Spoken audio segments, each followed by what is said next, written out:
Trop petit, trop sombre, trop chaud, trop froid, trop humide, mais surtout trop peu disponible. Les appartements parisiens sont devenus une denrée rare qui s'arrache sur le marché de la location. En 4 ans, la tension locative a explosé dans la région avec une accélération ces 2 dernières années. Et le nœud du problème, c'est Paris. De moins en moins d'offres et de plus en plus de demandes. Pourquoi est-il devenu si difficile de se loger? Les taux d'intérêt qui rebutent les acheteurs, les Jeux Olympiques et Paralympiques qui poussent quelques propriétaires à préférer la location saisonnière pour les prochains mois, malgré la réglementation. Reste qu'avec l'offre qui augmente et la demande qui diminue, les prix, eux, continuent d'augmenter dans la ville la plus chère de France. Quelles sont donc les solutions qui s'offrent aux locataires? Comment parvenir à se distinguer parmi la masse des candidats? Dans cette veine, les chasseurs d'appart tirent leur épingle du jeu. C'est ce que nous expliquera Georges Garnier, cofondateur et directeur général de la société Cocoon. Nous serons aussi avec Jacques Baudrier, maire adjoint en charge du logement à Paris, Thomas Barbier, directeur régional Île-de-France de l'agence immobilière en ligne Bien Ici. Louer en Île-de-France, mission impossible, c'est le sujet de ce numéro d'Île-de-France Politique.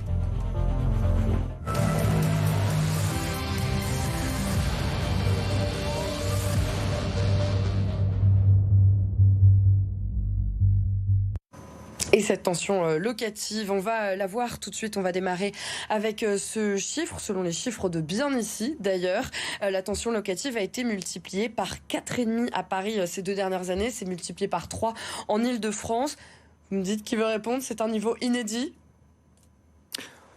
Bonsoir. On est effectivement sur un niveau assez inédit, tendu, qu'on observe maintenant depuis quelques années, qui, comme vous l'avez dit, s'est accéléré depuis maintenant 2 ans, notamment sur la région parisienne, avec des chiffres assez impressionnants. On parle véritablement d'une tension locative. Il y a véritablement un différentiel important, grandissant entre l'offre et la demande. Finalement, est-ce qu'on avait déjà vu cela dans les 20 dernières années? C'est une conjoncture pareille. Alors, j'ai pas la prétention d'avoir été là il y a 20 ans, mais effectivement, nous, on a pu voir, notamment chez Cocoon, une nette accélération entre, on va dire, 2022 et 2023, à partir de février et mars, quand les taux ont explosé, où en fait la demande chez nous a explosé aussi, parce qu'il y a une telle tension où aujourd'hui, quand un agent immobilier nous dit en 24 heures, j'ai 700 candidatures, j'arrive pas à les gérer. On est sur un truc complètement délirant. Aujourd'hui, trouver un appartement à Paris, ça relève quand même en Île-de-France même, ça relève quand même de la Croix et la Bannière. C'est sûr.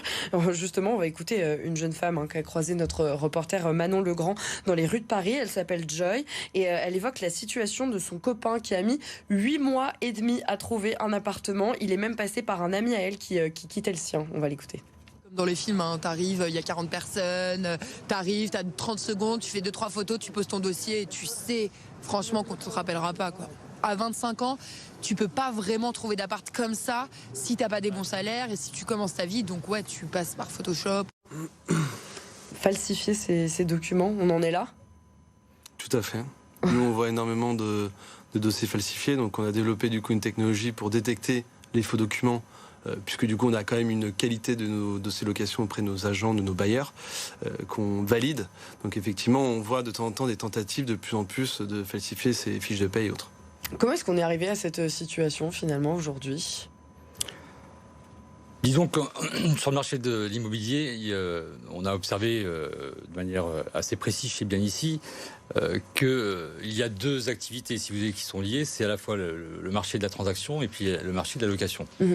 Le marché de la transaction, c'est considérablement en fait tendu, et lui aussi, depuis maintenant 2 ans. Ça fait à peu près 2 ans que je suis bien ici, on a remarqué ce constat. Ce qui fait que de plus en plus de personnes qui étaient en recherche d'un projet immobilier, d'acquisition, se sont retrouvées confrontées avec la hausse des taux d'intérêt, à l'incapacité de pouvoir justement aller aboutir à leur projet. Et bien, évidemment, quand vous ne quittez pas votre logement, vous ne le rendez pas donc disponible, ce qui fait qu'il y a forcément un immobilisme en fait, qui est constaté aujourd'hui.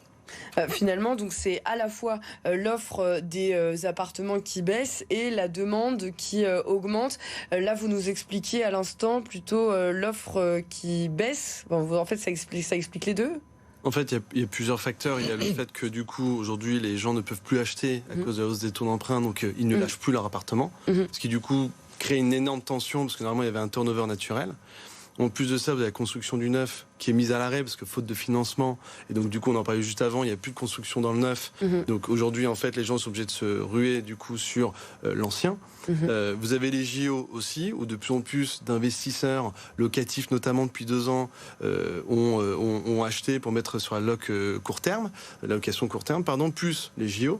Et vous avez en plus, en dernier, les passoires thermiques où avec les DPE, depuis le 1er janvier, on a retiré 900 000 appartements classe G en passoire thermique, ce qui fait qu'en fait, on n'a fait que retirer des biens du marché de la location longue durée, pour soit parce qu'ils n'étaient pas aux normes du DPE, soit pour les mettre sur la courte durée. On est en direct avec Jacques Baudrier. Bonsoir Jacques Baudrier, vous êtes maire adjoint à Paris en charge du logement notamment. Finalement aujourd'hui, quand vous regardez le marché de la location à Paris, qu'est-ce que ça vous inspire? Est-ce que Paris est devenu impossible pour se loger? Il y a de moins en moins d'offres de logements locatifs privés et la raison principale, c'est le développement inconsidéré des logements vides et des résidences secondaires. On a 262 000 logements à Paris. C'est un quart des logements privés sont soit vides, soit des résidences secondaires. Et donc c'est dramatique. Et ce que nous demandons au gouvernement, parce que seul lui peut modifier la loi, c'est d'augmenter les outils fiscaux, c'est-à-dire la taxe sur le logement vacant et la taxe sur les résidences secondaires, pour inciter les propriétaires qui sont de plus en plus nombreux à posséder des appartements qu'ils ne louent pas. Ou des résidences secondaires où ils viennent une semaine par an maximum. Donc on a dans des secteurs comme le 7e ou le 8e arrondissement près de 40% des logements qui sont vides ou quasiment toute l'année. Donc c'est ça le principal facteur, en dehors de tous les autres qu'on peut être évoqués à l'instant, qui fait qu'il n'y a pas assez de logements alloués à Paris. Sur l'histoire du DPE, du diagnostic énergétique, là aussi ça va beaucoup compliquer la chose. Alors, ça complique les choses, en effet, le DPE, mais nous avons lancé une aide Éco-Rénovons Paris, plus l'exonération de la taxe foncière. Nous réunissons dans toutes les mairies d'arrondissement. Il y a encore bientôt une réunion dans le 16e arrondissement, une dans le 7e. On en aura fait 17 cette année et on va recommencer un cycle l'an prochain pour que tous les copropriétaires viennent découvrir les aides et puis s'engager dans un processus de rénovation de leur immeuble qui va permettre d'isoler les immeubles, qui permettra que tous les logements restent sur le marché locatif. On est en train de multiplier par 5 le nombre d'immeubles en train d'être rénovés à Paris. Notre aide marche très bien. C'est un très lourd investissement financier de la ville de Paris, mais ça marche. Vous restez avec nous, Jacques Baudrier. Est-ce que finalement, c'est ce que vous remarquez, qu'il y a de plus en plus d'appartements aussi qui sont rénovés désormais? Alors, non, j'aurais tendance à penser que c'est plutôt, hélas, le contraire. Alors peut-être pour des raisons notamment de coût de la matière première, des investissements qui sont assez importants. Et je pense que cette prise en compte de la DPE et ces aides qui sont annoncées, je dirais, participent à la prise de conscience de cet enjeu, mais c'est pas ici on n'observe pas. Non, parce que du coup les propriétaires ont toujours quand même besoin de se financer auprès de la banque pour justement financer ces travaux, même si c'est très bien, il y a des aides gouvernementales qui vont prendre effet dans les prochains mois. La réalité, c'est qu'on ne peut pas aujourd'hui emprunter pour rénover. Ils sont en manque de liquidité. Les matières premières ont augmenté de plus de 20% depuis 1 an. Donc il y a des propriétaires aujourd'hui qui n'ont pas de liquidité, qui sont comme ça, parce qu'en plus de ça, ils ne peuvent même pas louer leurs biens. Finalement, cette tension locative, ce qu'elle induit notamment, c'est une hausse des prix également sur le marché locatif ou pas? Nous, ce qu'on a vu, après je laisserai Thomas en parler plus, mais nous, ce qu'on a vu, c'est plutôt une hausse des prix de 2,5%. Donc ça reste significatif, mais ça reste raisonnable par rapport à la tension qu'il y a. Maintenant, le vrai problème, c'est ce qu'on évoque tous les trois depuis tout à l'heure, c'est vraiment le manque de biens disponibles sur le marché par rapport à la demande qui a explosé. Historiquement, on était sur du 50-50. En France, un peu plus sur la loc. À Paris, on était sur du 53% versus le reste en delta, en transactionnel. Là, aujourd'hui, on a plus de 70% de demande sur la loc à Paris, en Ile-de-France. Donc, c'est pas tenable. Est-ce qu'il y a eu un effet encadrement des loyers? On en parlait avec Thomas juste avant.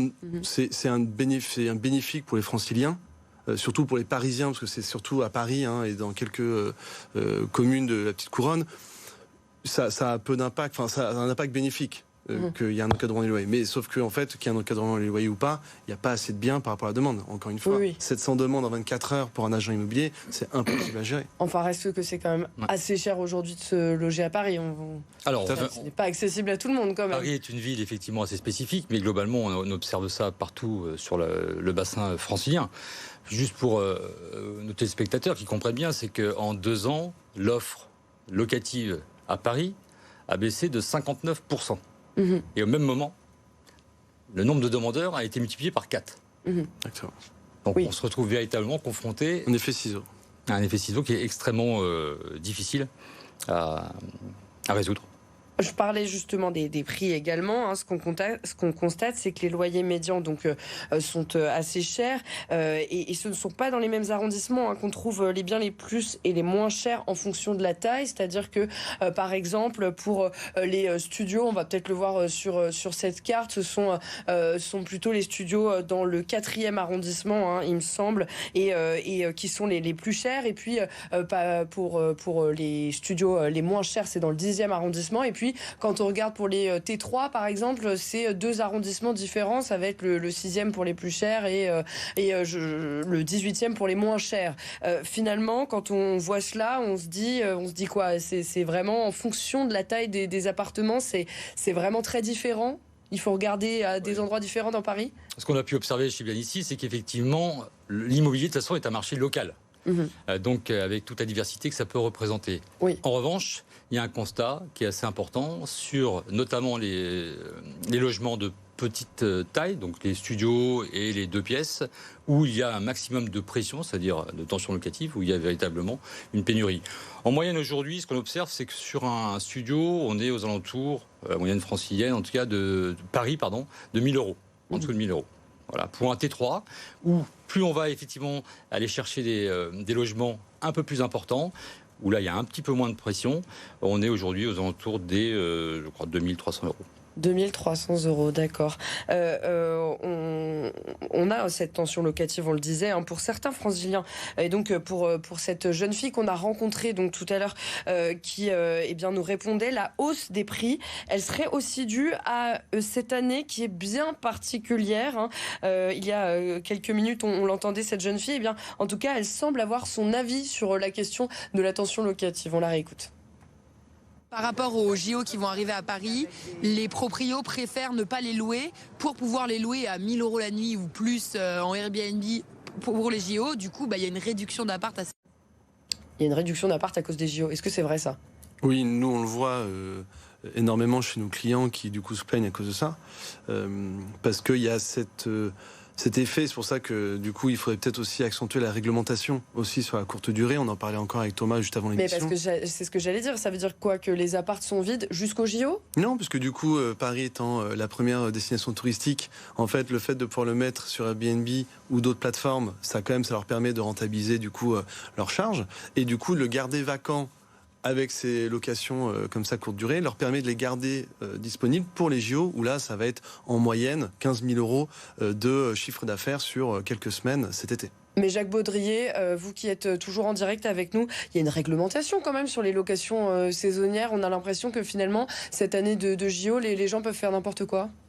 Alors, la réglementation qui est définie par l'État et le gouvernement, elle existe et nous, on essaye de l'appliquer autant que possible. On est très actifs. On a des inspecteurs, d'ailleurs, qui font dans les quartiers. On va faire une opération très bientôt, d'ailleurs, dans un arrondissement de Paris. Et on fait des procès à toutes les personnes qui louent illégalement des meublés touristiques. Mais malheureusement, du fait d'une législation trop lâche, on estime qu'il y a 20 000 logements aujourd'hui loués illégalement toute l'année. Parce qu'on a le droit de louer sur Airbnb une chambre 120 jours par an et c'est tout à fait normal et ça pose aucun problème. Mais le problème, c'est les logements qui sont dédiés uniquement à ça, que c'est autant de logements qui ne sont pas des résidences principales, qui ne sont pas loués de longue durée. Donc il y a un projet de loi qui va être présenté à l'Assemblée à partir du 28 novembre, donc très bientôt, et je suis auditionné avec en tant qu'adjoint au logement avec Barbara Gomez, qui est conseillère déléguée, qui travaille avec moi sur justement ces questions des locations touristiques. Donc c'est un sujet très important qui est pris en charge dans notre exécutif.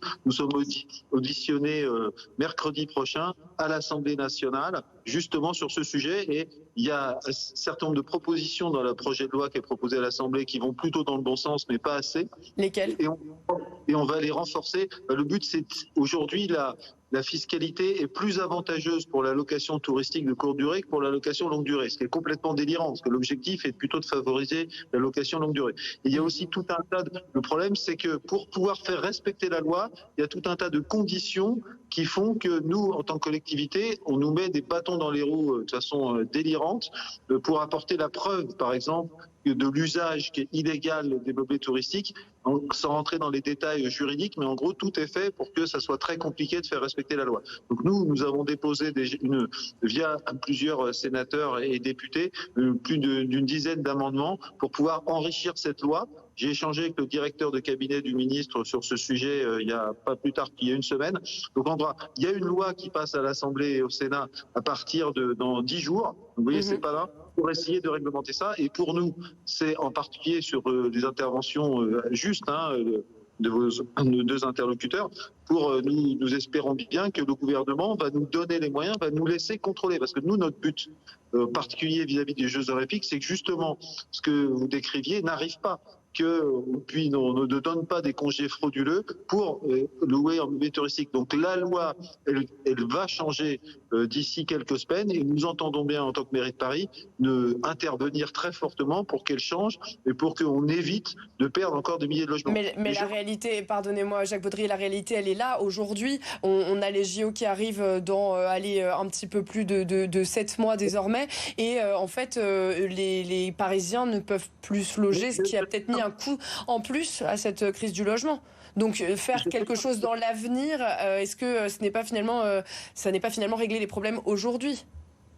Aujourd'hui, là, nous, pour régler le problème, nous avons près de 40 personnes qui travaillent à plein temps pour faire respecter cette loi sur les meublés touristiques. Aujourd'hui, la législation, les juges aujourd'hui appliquent des législations qui sont parfois antédiluviennes. On nous demande de prouver l'usage des logements sur la base de décrets de 1970. Enfin, il y a des trucs qui sont totalement en décalage avec la réalité, ce qui fait que ça amoindrit très fortement notre capacité de régulation, alors que nous, on se bat pour ça. Et donc, il faut que la loi change. Ça fait des années que mes prédécesseurs, comme Yann Brossard, sont intervenus auprès du gouvernement. Enfin, à l'Assemblée, mais ça fait 5-10 ans qu'on se bat sur ce sujet. Une loi qui va passer, elle passe à partir du 28. On est le 16, le 17, excusez-moi, donc c'est dans 11 jours que ça commence à être examiné à l'Assemblée, ça sera voté d'ici 2 mois. Donc enfin, on va essayer de faire bouger la loi pour que ça soit plus efficace. Mais nous, si on avait pu la faire bouger il y a 3 ans, 5 ans, 2 ans, ça aurait été avec plaisir. Mais tout ça est dans les mains du gouvernement et des députés et des sénateurs. Et nous, on va faire tout ce qui est notre possible. Et je vous remercie de m'inviter. Et je souhaite d'ailleurs que si vous pouvez refaire des émissions autour de ce sujet, parce que ça va être à l'Assemblée nationale. Et c'est un sujet absolument essentiel pour le marché du logement à Paris. Et on en parle déjà. Je vous voyais réagir justement sur ces opérations qui tentent un petit peu de débusquer les personnes qui font des locations saisonnières. Je vous voyais réagir tout à l'heure. Non, mais parce que du coup, effectivement, 40 personnes, même si je valorise du coup les efforts, c'est peut-être pas assez par rapport au nombre de logements. On a évoqué 20 000 logements qui étaient dans l'égalité, donc on imagine en plus ceux qui sont dans l'égalité à contrôler. Donc 40 pour quelques dizaines de milliers, c'est assez peu. Et après, je rejoins M. Baudrier qu'effectivement, là, il y a une urgence au niveau du gouvernement de faire quelque chose. On voit des mairies comme à Marseille, comme à Nice, qui prennent les devants, qui sont assez stricts, qui mettent en place leur propre réglementation. La mairie de Paris essaye de pousser aussi.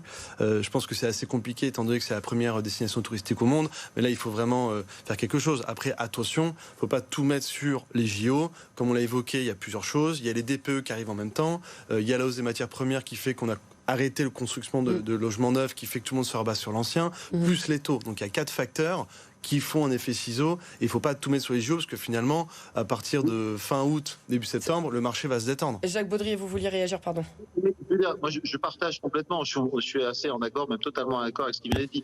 Les JO, aujourd'hui, c'est 20 000 meublés touristiques illégaux. Même avec les JO, espérons surtout qu'on va réussir à l'empêcher. On a l'occasion au Parlement de faire des mais nous, les logements vides et les résidences secondaires à Paris, c'est 262 000 logements. Donc les meublés touristiques, aujourd'hui, c'est un problème terrible avec 20 000 logements, mais c'est moins de 10% du problème. Donc le sujet, clairement, d'avoir une législation qui nous permette de libérer ces logements. Si on nous laissait la maîtrise des taux, des taxes qui permettent d'encourager la location de logements, je vous garantis qu'on mettrait dans les 6 mois, près de 40 000 à 50 000 logements en plus à Paris sur le marché. C'est délirant en termes sociaux d'avoir autant de logements vides, et c'est même en termes environnementaux. Le gouvernement parle de zéro artificialisation nette, mais il refuse pour l'instant, j'espère que ça va changer, que de faire quoi que ce soit pour libérer des centaines de milliers de logements au cœur de Paris. Donc, si un logement vide à Paris, ça veut dire qu'il faudrait,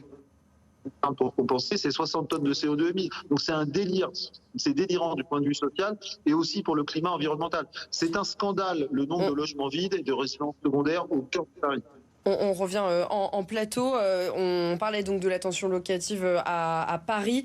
Si on regarde la tension locative en Île-de-France, cette fois-ci, finalement, c'est aussi extrêmement compliqué dans le reste de la région, Thomas Barbier. Oui, l'ensemble de la zone, on va dire, est concerné avec... On l'a remarqué chez Bien Ici, Paris et les Hauts-de-Seine sont véritablement, je dirais, la zone où il y a le plus de chutes, mais qui représente le plus de biens aussi, le plus de demandes.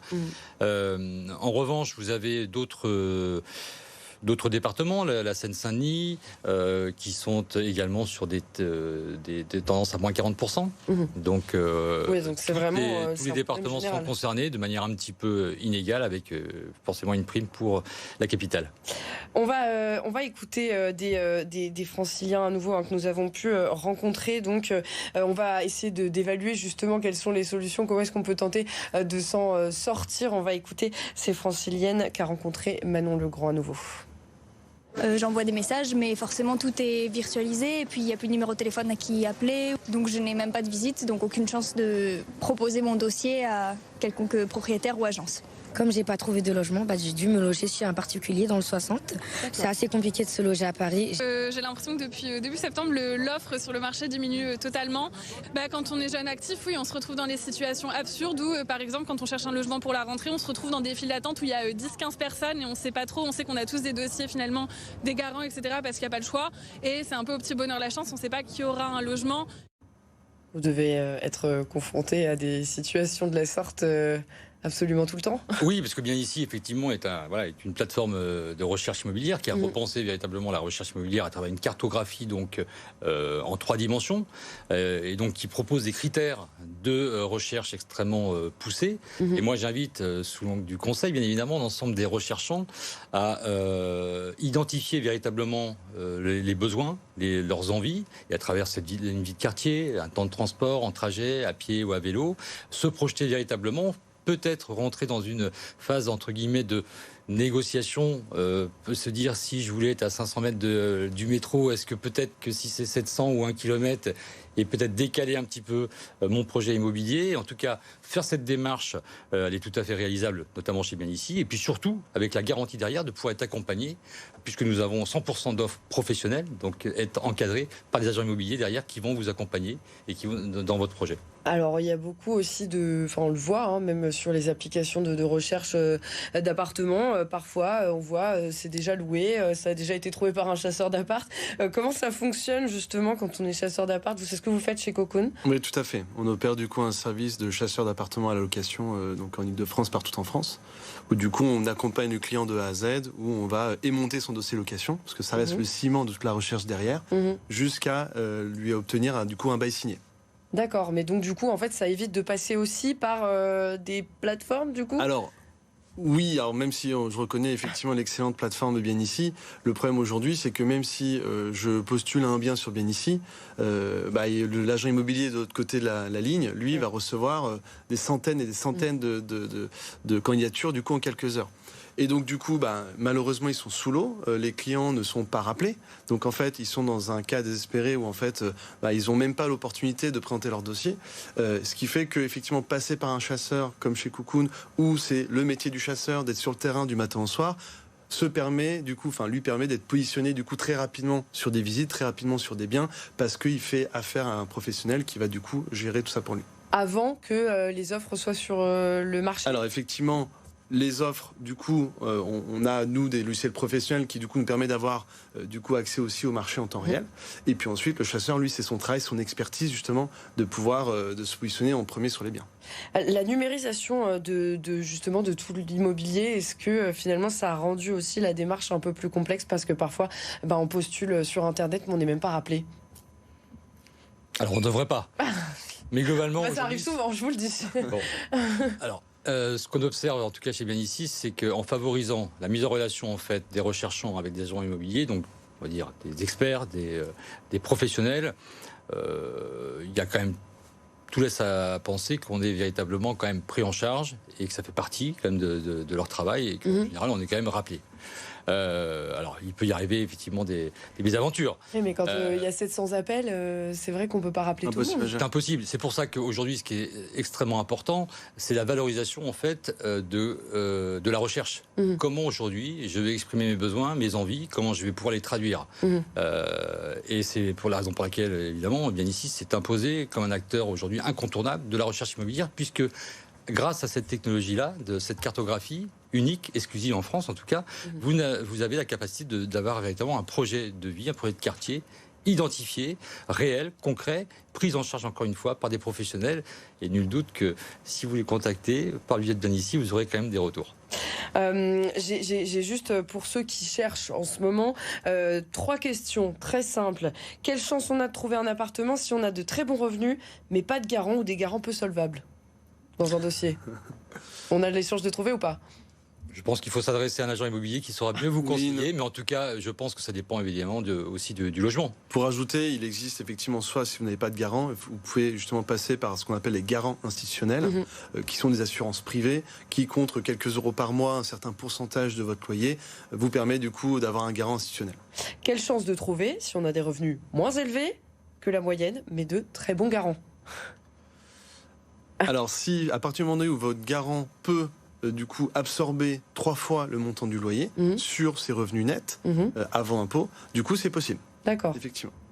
Et comment est-ce qu'on distingue son dossier dans la pile? Évidemment, la traditionnelle question, qu'est-ce qu'on fait pour en faire un peu plus que les autres? Faut passer par Cocoon. Ah non, bien sûr. Mais Non, effectivement, c'est une très bonne question. Si on pouvait donner un conseil à vos téléspectateurs, c'est vraiment très bien anticipé. D'accord. J'en parlais avec Thomas aussi avant. Quand on a des clients qui nous demandent 10 jours avant, j'ai besoin d'un appartement pour dans 10 jours, c'est pas réaliste. D'accord. Donc, il faut déjà anticiper pour prendre le temps, bien monter son dossier. D'accord. Puis ensuite, savoir comment le valoriser auprès des bailleurs, que ce soit des particuliers ou des professionnels, pour le mettre en avant. Parce qu'aujourd'hui, un agent immobilier, s'il voit qu'il y a un document qui manque ou qu'il y a un document qui est faux ou pas à jour, je vous assure que le dossier est parabène. Simplement pour voir entrevoir la fin de cette émission, j'avais une dernière question pour vous, Jacques Baudrier. Vous êtes toujours en ligne avec nous. La Première ministre a annoncé massivement investir également pour des logements publics. C'est une bonne chose que le gouvernement investisse dans le parc locatif intermédiaire, aussi pour que cela désengorge le marché locatif privé? Oui, mais ce qu'elle a annoncé aujourd'hui est ridicule à l'échelle des besoins, à l'échelle de ce qu'on vient de discuter ensemble depuis 20 minutes. C'est vraiment un pisé. La question, c'est il faut relancer la construction de logements et utiliser au maximum les logements vides et les résidences secondaires pour redonner de l'offre sur le marché locatif. Donc, et là, dans ce qu'elle a annoncé, c'est juste sauver une mesure classique, je dirais, en période de crise, mais qui est pas du tout à l'échelle des besoins. C'est 47 000 logements qui vont être achetés aux promoteurs, mais c'est très loin des centaines de milliers de constructions de logements qu'il faut lancer, et très loin des centaines de milliers de logements vides et de résidences secondaires qu'il faut reconquérir. On n'est pas du tout à l'échelle. Il manque à minima un zéro. Et donc, en tout cas, moi, ce que j'attends en tant qu'élu adjoint à la maire de Paris, en tant qu'élu communiste, c'est vraiment une politique beaucoup plus volontariste. Là, on est dans une crise du logement dramatique. Il faut vraiment que le gouvernement passe la surmétier. On n'est pas du tout à l'échelle. Merci beaucoup Jacques Baudrier. Donc vous êtes maire adjoint en charge du logement. Merci d'avoir répondu à nos questions. Merci à vous deux également, Thomas Barbier, Georges Garnier, d'avoir répondu donc aux questions d'Île-de-France politique sur cette question épineuse du logement, de la crise du logement. On va bientôt en sortir, à votre avis, encore quelques mois, quelques années. Un petit peu encore. Encore un petit peu. Bon, courage à vous si vous cherchez un appartement, évidemment. L'info se poursuit sur BFM Paris Île-de-France.